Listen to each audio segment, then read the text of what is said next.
Okay, so today we're going to be talking about Azure pricing and support. So in terms of the learning objectives, we need to try and understand and describe Microsoft Azure subscriptions and management groups, recognize the ways to plan and manage the costs, understand the Azure support options, understand and describe the features of the Azure Service Level Agreements or SLAs, and understand and describe the service life cycle in Azure. So in terms of the subscriptions, so we've got the graphic here. We've got an Azure account which has the dev subscription, the test subscription, or production subscription, for instance. So an Azure subscription provides you with authenticated and authorized access to Azure accounts. Now, after we've talked about security, I know you'll realize the importance of those two aspects there. Subscriptions can provide billing and access control boundaries, so the limitations on what people can do. And an account can have one subscription or multiple subscriptions. So it's really quite flexible the way that they've set that up. So in terms of the offers that are available for subscriptions, you can have free, which we'll talk about in a second, pay as you go, an enterprise level agreement, where it's for your entire organization, whether that's small, medium, or very large, a student, or an account can have one subscription or multiple subscriptions, so you can fit into multiple different baskets there. So I believe I talked about this a couple of weeks ago, but if any of you have either play or have children that play the popular game Fortnite, or if you've heard of it, that's run entirely in the cloud. It's actually run through Amazon's web servers, but in essence, that's an entire enterprise agreement set internationally because it's grouped by region, so that you're generally playing with other Europeans, other Americans, other people from Asia. So it's localized in that front, but it is an enterprise level agreement that then scales adaptively based on how many people are on at that moment. So it's quite a complex setup and an enterprise level agreement that they've got there, but it seems to work very well for them. So in terms of the free account, with your Azure free account, you get 12 months of popular free services, $200 in credit to explore any Azure service for 30 days, and 25 plus services which are always free. So general, the nuts and bolts things, they won't do anything too complex, but they'll get you by in the cloud world. At the end of the trial, you can upgrade to pay-as-you-go pricing.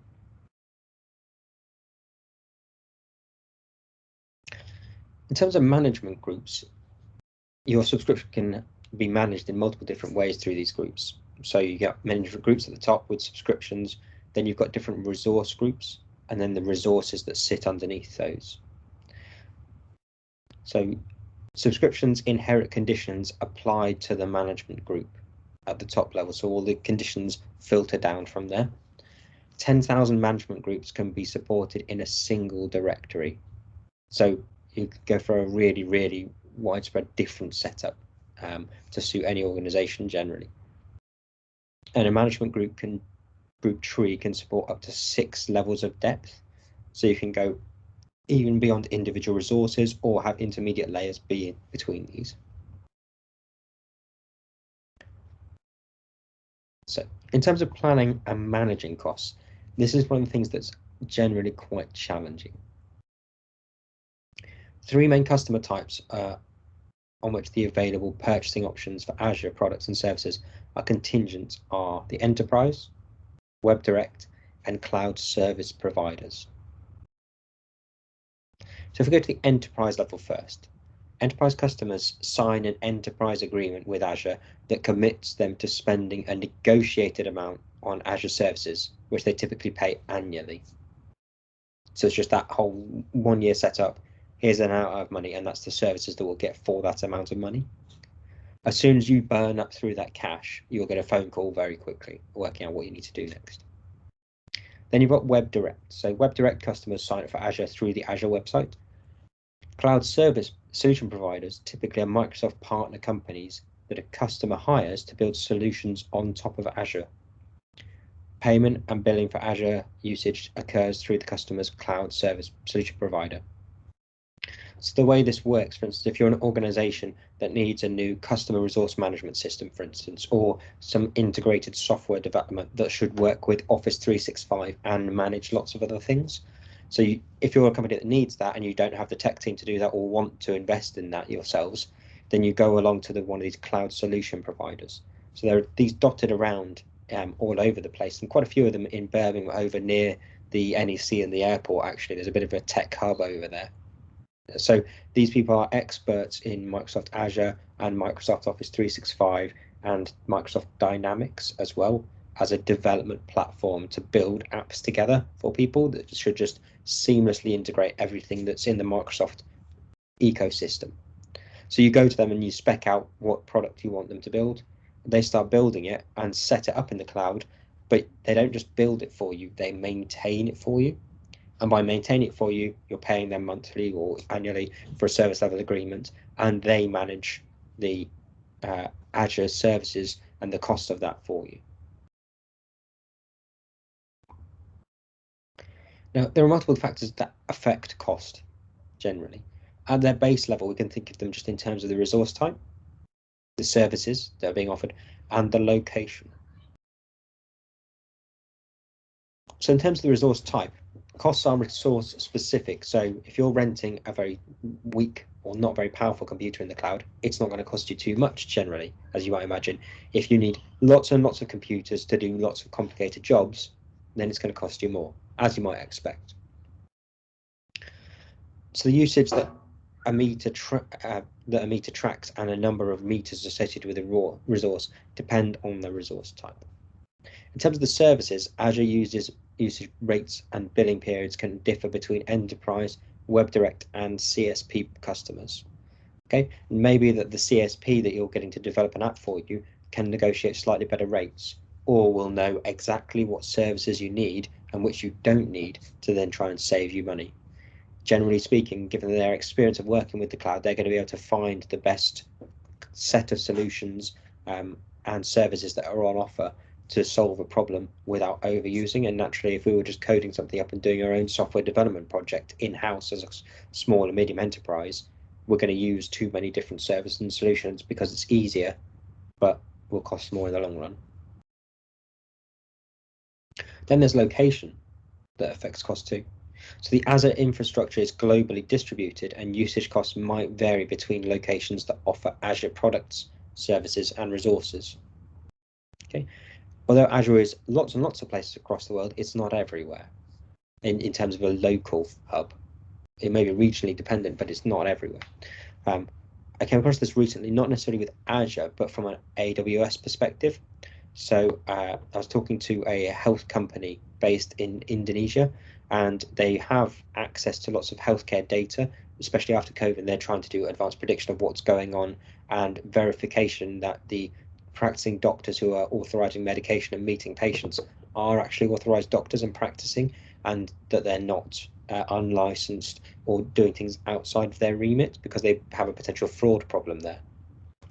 So they were looking to have a cloud-based solution to this problem, and they could get access to Azure, but what they really wanted was to develop an app using AWS because of the inbuilt AI tools and techniques that are in AWS. But unfortunately, AWS don't have a local data center there. And without a local data center, the Indonesian government weren't comfortable giving access to the healthcare data for that to be then taken outside of the country to another AWS hub. So from a data provenance and security point of view, they're having to go with Azure in the first instance until AWS decide to build a data center in the region they're comfortable with.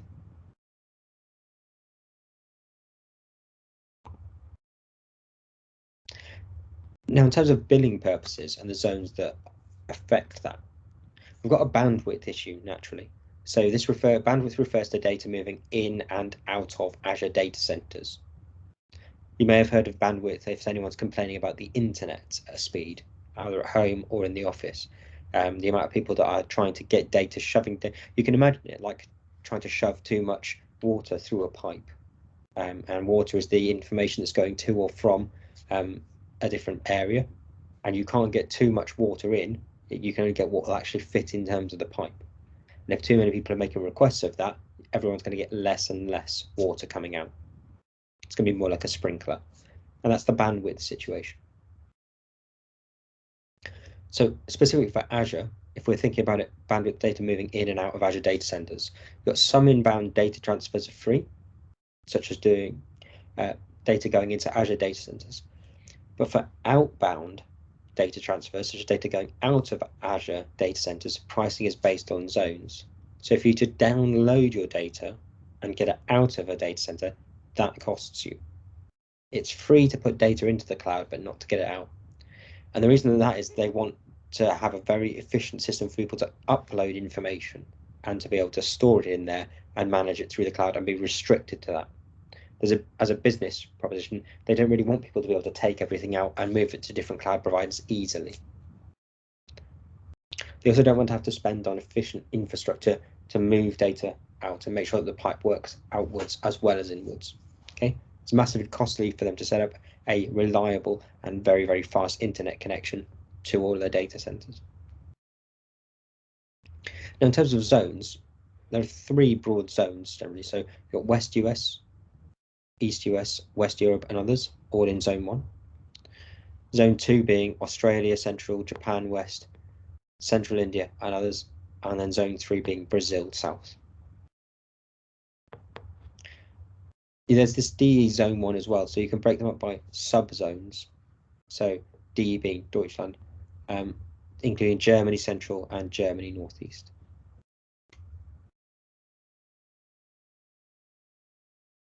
Now, the nice thing that Azure gives you is a simple tool to try and estimate how much it might cost you in terms of what your requirements are for an Azure system. So the pricing calculator provides a detailed estimate of the costs associated with an infrastructure configuration.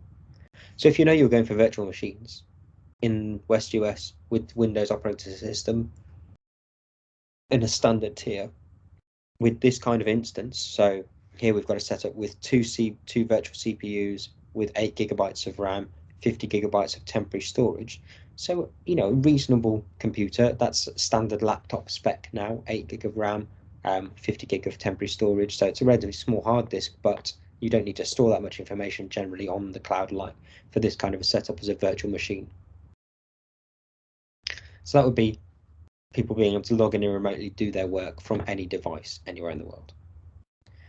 And the price for that over a year might be, for 730 hours, $188. Given that a standard laptop might cost you £500, maybe last 2.5, 3 years, you're looking at the break-even point being about the same for those two as an organization. So it can be quite cost effective to have this set up, especially if multiple different people are going to be logging into the same virtual machine remotely and running it that way. Okay, now there is a walkthrough running the Azure pricing calculator on the Microsoft Learn platform. I'm going to leave it to that rather than me going through that at the moment. Now, beyond the pricing calculator, you can look at the total cost of ownership calculator as well. And this is their way of trying to show you why you should have a cloud setup. So this is a tool to estimate cost savings you can realize by migrating to Azure. So report compares the cost of on-premises infrastructures with the cost of using Azure products and services in the cloud. So we've got an example here where it's been estimated exactly what the requirements of an organization are in cloud setup for Azure versus what the actual infrastructure, the heating and cooling of those systems, the security, the IT team that goes together with that in running the data center. So here we've got a comparison of $30 million of on-premises costs versus just over $500,000 of Azure cost. So a colossal difference in there. And as with the individual pricing calculator, there's an example on Microsoft Learn of using the total cost of ownership calculator too. That could be quite useful if you go into an organization and they're not using the cloud and are trying to run a small data center or setup of their own, for you to be able to work it out and say, actually, it would be much cheaper for us to go to the cloud, even if it costs us a bit to get an expert in to set us up in the cloud. So in terms of trying to minimize costs for an organization, in terms of the performance, you can perform the cost analysis using the Azure pricing and TCO calculators. You can monitor the usage using the Azure Advisor system, and then implement any recommendations. So if it recommends a less powerful computer setup, then go for that. And generally they're making enough money from you as Microsoft Azure that they don't mind, they'd rather make efficiency recommendations and let you save some money but stay happy with them, rather than be upset about the amount that you're spending and move to a different cloud provider. You can use spending limits as well. So you can use a futile customers in the first instance and then have some credit-based Azure subscriptions after that. Beyond that, for use as well, you've got the Azure reservation system and Azure hybrid benefits in the hub. You could choose low-cost locations and regions if possible.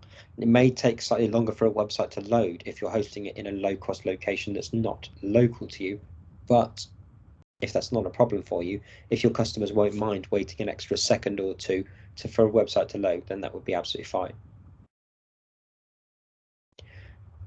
Anecdotally, a few years ago, there was a study that was done, and it said that the average amount of time that people spent looking at a website was 2 seconds, unless they were going there with a purpose. So that prompted a lot of work in user experience design and in marketing analytics as well, and understanding what people saw in those 2 seconds and how we can make sure that those 2 seconds are really valuable so they decide to stay after that. So open the websites, within 2 seconds decide whether or not they're going to try and look for the information they want from there, or keep using that website or buy from them, or they'll just hit the back arrow in that time. Seems like a very, very short amount of time, but try and check yourself next time you're looking for some information online, reading a guide or a blog or watching a video or something. You really don't give it very long to justify whether or not you want to stay and try and gain the information you want from them. Okay, you can keep up to date with the latest Azure customer and subscription offers, and then apply tags to identify cost owners in your organization, and identify usage owners with tags as well. Who's allowed to use the spend on Azure, who's allowed, and who's the cost owner of that, who needs to manage that.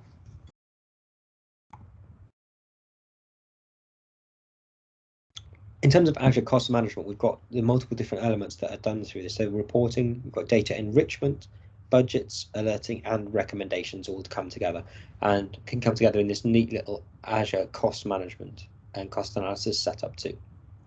All the charts and graphs that you need for your IT assessment and finance reporting there. Beyond the cost, let's look at the support options that are available through Azure then. So you've got multiple different support plan options, where every Azure subscription includes free access to billing and subscription support, Azure products and services documentation, online self-help documentation, white papers, and community support forums. So it's all there for you. Any problem that you're having with cloud access, cloud support, cloud maintenance and management and things has already been asked, identified, and likely has already been solved. It's funny, I tell my students this all the time when I'm talking about programming, for instance, and say you won't come across a new problem with Python programming or with doing Java programming or this or that. Every problem that you find, someone else has already found, and generally they've solved it as well. You're not going to be doing anything new, so why bother trying to solve something for yourself if it's a complex problem, instead of just searching up for what the solution is and finding that and implementing that. Okay, now it might be if you know what the problem is and you can understand that and find a quick fix yourself for that, great, that's some good personal development. But generally it's always quicker to find someone else's solution that's known to work. Now, if we look at this in multiple different layers then, so from basic, developer, standard, and professional direct. In terms of the scope, basic solutions are available to all Microsoft Azure accounts, but technical support wouldn't be. As a developer at that level, you have trial and non-production environments, and tech support is available in terms of business hours, access to support engineers, but via email. Beyond the developer tier, we've got the standard tier, where production workload elements would be the scope that you're looking at, and the technical support available is 24/7 access to support engineers via email and via the phone.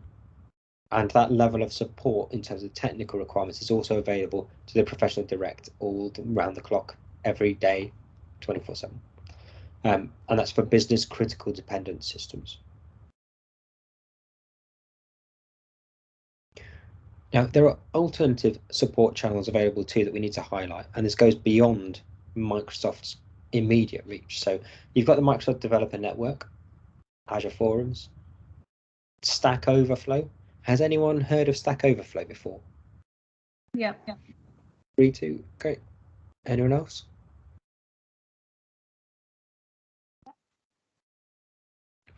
So there are two main quick sources of information that I always like to have. I just realized my video is paused there, so I'm just going to cancel that and then restart it again.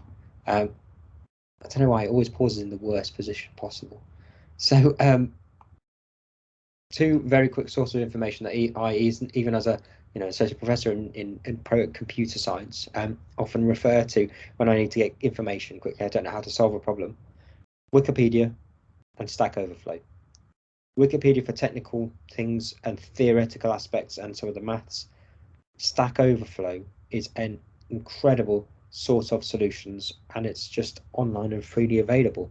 So when anyone's got a programming or a coding or a maths or a stats or a any general kind of question on there, they post it on there, and within minutes generally someone who is experienced in terms of programming or networks or anything really is jumping on there with suggested answers. Some of the answers are a bit rubbish or a bit short. Lots of the answers on there are brilliant. So if you need to know how to migrate this type of program or this app onto the cloud and it's giving you error code 1,387,026, copy and paste that error code and ask, how do I solve this? And chances are someone on Stack Overflow will have the answer that they've already written out, not just, oh, here's how you solve that. It's here's why the problem exists, what the issue is, how you solve it, and how you avoid it in the future. So they're really comprehensive answers that people are just contributing for free because they like to help other people and solve problems. It's an incredible ecosystem. Then there's a system called ServerVault, Microsoft Azure general feedback, and you can tweet Azure support as well. There's also the Azure Knowledge Center as well. So Microsoft Learn is there to try and teach you and upskill you in the general ways of preparing to use the cloud, but then any common questions or things that aren't working afterwards, you can try and use Microsoft Knowledge Center the way that you might try and use the Stack Overflow system. So this is a searchable database that contains support questions and answers from a community of Azure experts, developers, customers, and users.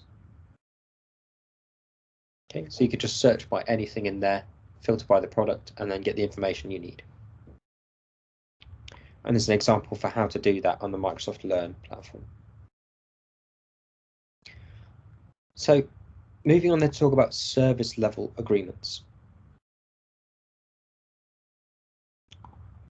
So service level agreements, or SLAs, as you may have heard them called before in any organization, SLAs document the specific terms that define Azure performance standards. Okay, beyond Azure, a service level agreement is just any agreement between two organizations where one is providing a service over a period of time that has some expectations in there. Okay, it doesn't have to be with Azure, it could be anything. So we have a service that a organization that provides Moodle as a learning platform for us, and BCU has a service level agreement with them that document and sets out the expectations from BCU onto that provider, and that provider may say, okay, we're going to give you uptime of 99.99%, and if they drop the provision of Moodle for some reason, whether their servers break or their system becomes inaccessible briefly, if it exceeds what's set out in the service level agreement, then there's a penalty on that organization. Maybe they have to drop the costs to us for a certain period of time. Now, specifically with Azure, SLAs define Microsoft's commitment to an Azure service or product for you. Individual SLAs are available for each Azure product and service. So there are customizable ones for each setup they offer and service they offer. And it defines what happens if a service or product fails to meet the designated availability commitments. Now, performance targets are expressed as uptime and connectivity guarantees. So to start with, as a general SLA setup, they guarantee to give you, say, for example, 99.9% activity and uptime. So this would give you up to 43 minutes, or pretty much 45 minutes per month that they might be unavailable. So we're talking, if it were all in one block, 1 day per year, but generally it might be a couple of half day, like shorter periods, a couple of 2-hour periods per year. Now, depending on what the service is and how the SLA is set up, the performance targets range from 99.9, so 3 nines, to 4 nines. So if we go from 99.9% uptime of 43 minutes, downtime per month, all the way up to 99.99%, that's the 5 minutes per month. Okay, so that's a massive obligation that they're giving you there. If a service fails to meet the guarantees, a percentage of the monthly service fees will be credited to you, and that's an automatic system that happens in the background. Okay, if you're interested, then I'm just going to paste in the chat a link. There's a couple of service level agreements here that you can just check out. It's worth having not necessarily a detailed read of them and getting all the information from them, but just having a flick through to see what they look like as a setup, so that if you ever see one in the future, you've got at least a benchmark for, oh, okay, this is an SLA. This is the kind of things I'm expecting to see in that. Okay. Now, if an app service has a 99.95% SLA and the Azure SQL database has a 99.99% SLA, what's the composite service level agreement for an application using those two things that have got different uptimes? So the composite SLA is not the addition of those, or the highest or the lowest, it's the product of those. So if we had 99.95 for the web app and 99.99% uptime for the database, then our actual composite service level agreement will be 99.94%. So that's actually lower than both of these individually. Can anyone suggest why it might be lower?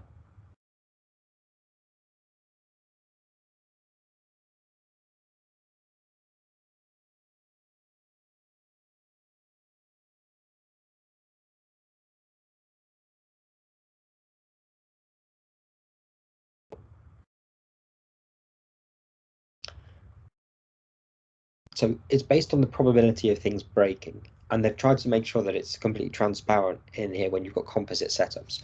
So if there's a 0.05% chance of the web app breaking, but it could break at any time through and be unavailable, and there's a 0.01% chance of the SQL database breaking, but it could break at any time.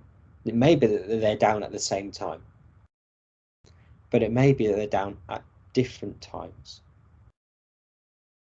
So the web app may break one day for 8 hours, or for 4 hours, but the SQL database may break separately on a different day. So because they're independent systems and they can be down at different times, the overall downtime can be greater for the web app and SQL database system, even though the SQL database may be hitting the 99.99% target and the web app may be hitting that to their 99.95% target.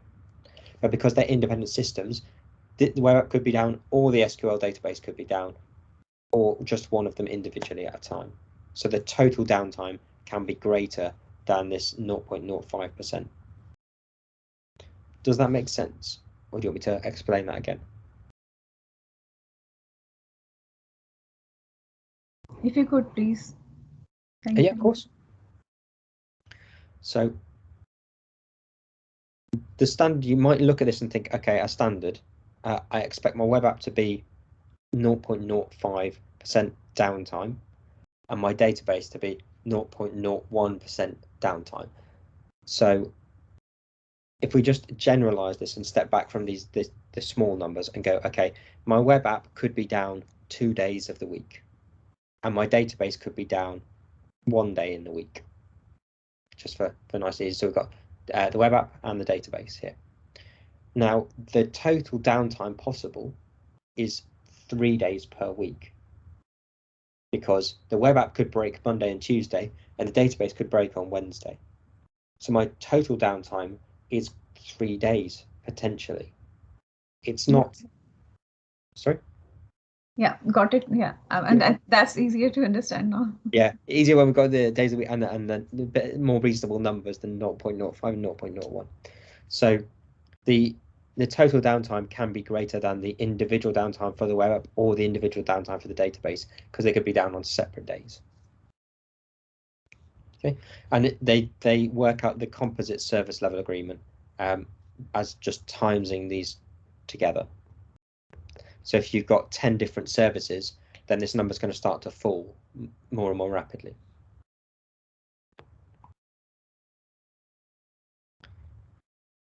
So you can have application service level agreements too. So customers should determine what SLA is needed for your application, and you need to know your workload requirements and usage patterns. That's something that I find really complicated personally, because I'm not from the cloud or an infrastructure background. So it seems really hard for me to be able to estimate a workload of any model or software that I've created previously, and I've really struggled with that. That is something that takes a lot of experience to build up and to know how much usage your system's going to get and when it's going to be used entirely. So you need to design application SLAs for resilience and availability then. Establish availability metrics, so the mean time to recovery, so not just how much time it might be down, but how long it might take to get it back up online as well. And establish time between failures too. So ideally you want there to be a long period of time between failures. You don't want to have the chance that it would fail on a Saturday and on a Sunday and be down for a weekend, even if they fixed it on the Saturday evening, because then it looks really bad for your customers. Establish recovery metrics, so the recovery time objective and recovery point objective. So what's happened is that rules and business setup and business continuity plans have been applied to the IT principles that were just sorted 30, 40 years ago. And before, if stuff went down, the IT team would work, around the clock to try and fix it, but they wouldn't have these requirements, these key performance indicators or KPIs, and now they've been set up because it's set up as a business like this. So you have the resilience strategies, and you need to build in availability requirements too. Okay. There's a walkthrough on creating a composite SLA online as well. So last thing we're going to be talking about is service life cycles in Azure. So there are public and private preview features. Microsoft offers previews of Azure features for evaluation purposes. With Azure previews, you can test beta and other pre-release features too. So the private preview is an Azure feature available to certain Azure customers for evaluation of what you're doing. A public preview is an Azure feature available to all Azure customers for evaluation purposes. So you create an app or a piece of software or something, you do a public preview, as in preview what it'll look like to everyone, but it will be up essentially. The private preview, so doing testing it behind closed doors, that you want to do if you don't want to release a piece of software that's going to break straight away, then that's only available to certain customers. So you need to pay for that service. Now, if you want to access preview features, preview new functionality and features for an existing service, you might want to go to, for instance, your Kubernetes cluster. Okay, we don't really have the scope to talk about Kubernetes here, it's a bit technical, but if you're interested, Google away and there's plenty of information online about that. Then you could preview any new services, for instance, in the marketplace.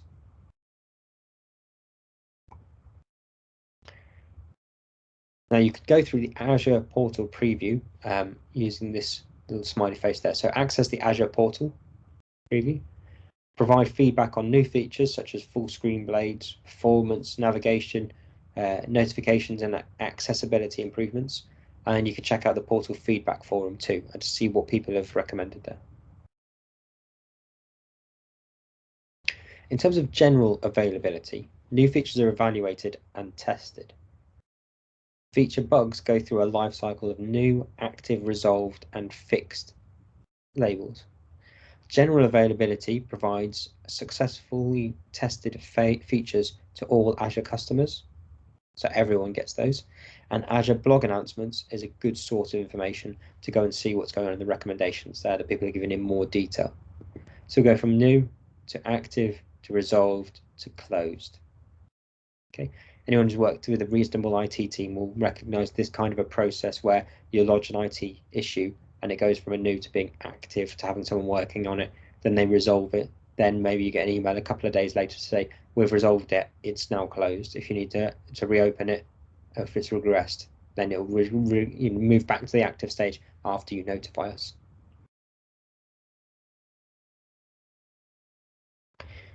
Now, in terms of monitoring servers and feature updates, Azure Updates provides information about the Azure product services and features and product roadmaps, as well as availability of those too. So it's worth keeping an eye on if you're working in terms of the cloud infrastructure team. So you can view details about all Azure updates and the status, browse and search for updates, and subscribe to Azure update notifications by RSS. Generally speaking, if you've got a cloud platform and system, you're going to have updates applied regularly and automatically to that. So it takes that worry about making sure your system's up to date, but you do need to be mindful that any linkages between different architectures or systems and software and things could be potentially a bit more fickle because you've got a constantly updating system, and you need to be sure that any of your software and your apps that you're setting up are future-proofed. Okay, so there's some module review questions that I'm going to post based upon this material for you online to go through another quiz. Does anyone have any questions about what we've talked about today?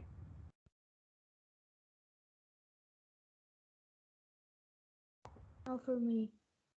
Okay.